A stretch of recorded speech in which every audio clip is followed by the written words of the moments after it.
Welcome to episode 24 of The Closest They Came, a series where we take a look back on the days when drivers, winless at NASCAR's highest level, came painfully close to etching their names into the history books. Today we'll be looking back at Mike Bliss's race in the 2004 Chevy Rock and Roll 400, taking the series to Richmond Raceway for the second time. Mike Bliss began his professional racing career in the mid-1980s, making his first starts in the NASCAR Northwest Tour and USAC Supermodified Series in 1985. Making his first USAC Silver Crown Series start in 1987, it was among these ranks he would really make a name for himself, snagging 3 wins and the series title in 1993, and eventually compiling a total of 10 career victories. Look at Bliss. He just went around Tony Stewart, that dark blue car, that went right around the light blue car. His success would lead to an opportunity with Jim Smith's Ultra Motorsports team in the NASCAR Craftsman Truck Series for 1995. He would earn his first series win at North Wilkesboro that year.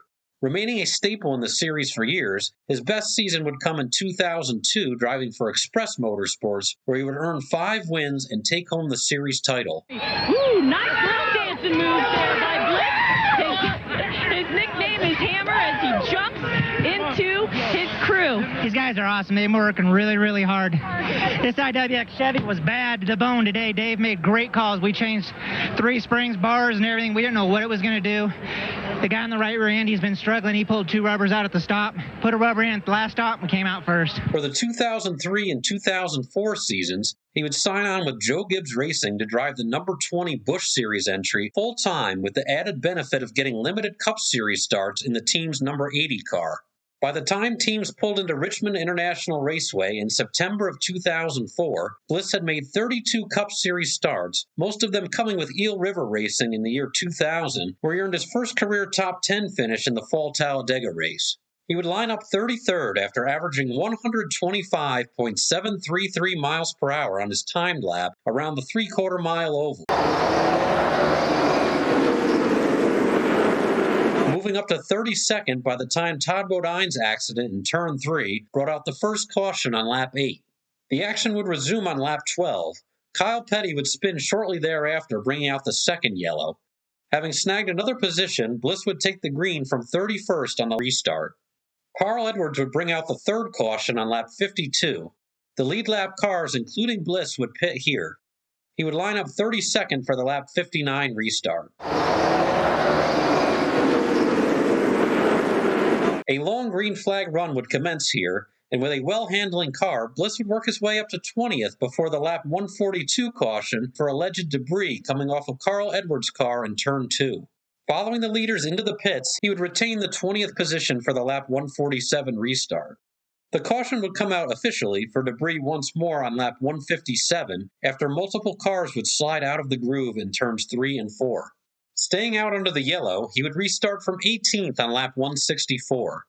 A multi-car pileup exiting Turn 2 on lap 170 brought out caution number 6. Staying out under the caution once again, he would line up 17th for the lap 175 restart. Green flag in the air as we come back to Richmond International Raceway on TNT.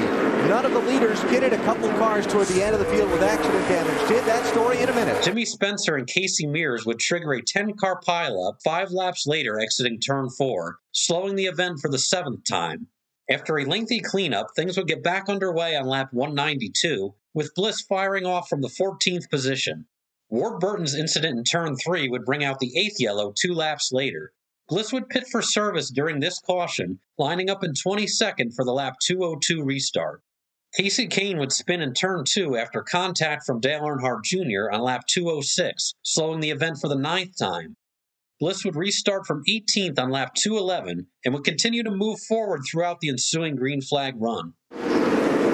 Mike Bliss making only his second start in the Nextel Cup Series this season. Doing pretty well out there. Last pitted on lap 207. No changes to the chassis. Car very neutral all night long. Bill? Green flag pit stops would commence on lap 264 for the cars that didn't pit during the most recent cautions, allowing Bliss to continue his march forward. Jeff Burton's the leader. Tony Stewart is second. Dale Earnhardt Jr. is third. Mark Martin is fourth. And then Mike Bliss will move up to fifth. Mark last stopped at lap 183, so he was about 40 laps out of sequence to these other guys. Okay. So Junior had 60 laps, Mark had 40.